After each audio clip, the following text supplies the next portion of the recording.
Pemirsa, rumah kos dan sebuah rumah makan di Kelurahan Baru, Lingkungan 4, Kota Manado ludes dibakar api.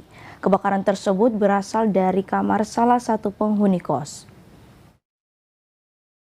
Peristiwa kebakaran kembali lagi terjadi di Kota Manado. Kali ini sebuah rumah kos dan rumah makan di Kelurahan Bahu, Lingkungan 4, Kecamatan Malalai yang ludes dilalap api.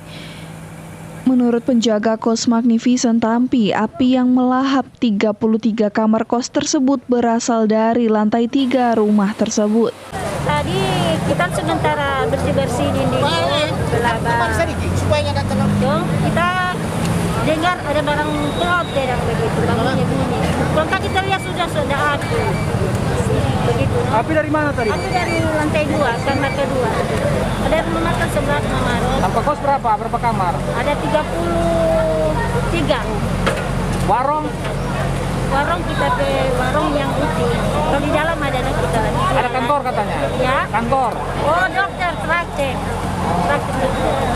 Sementara itu, untuk memadamkan api, Dinas Pemadam Kebakaran Kota Manado menurunkan 12 armada damkar dan dibantu warga sekitar untuk mengamankan barang yang ada di rumah tersebut. Kami menerima informasi kebakaran ini yang masuk ke damkar Manado pada pukul sekitar 9.45. Namun ternyata mendahului waktu tersebut sudah terjadi kebakaran ini.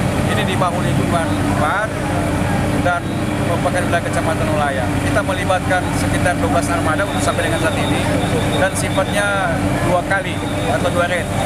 Adapun petugas yang tugas hari ini sebanyak 30 orang, namun yang sedang off juga ikut terlibat. Karena kebiasaan di damkar kalau seperti ini, apapun yang berada di sekitar lokasi maupun tidak, sebanyak dia sebagai damkar dia ikut membantu. Butuh waktu 1 jam, petugas damkar berhasil menjinakkan api. Tidak ada korban jiwa dalam peristiwa kebakaran tersebut, namun pemilik rumah dan sebuah rumah makan mengalami kerugian. Eka Putra melaporkan untuk Kawanua TV.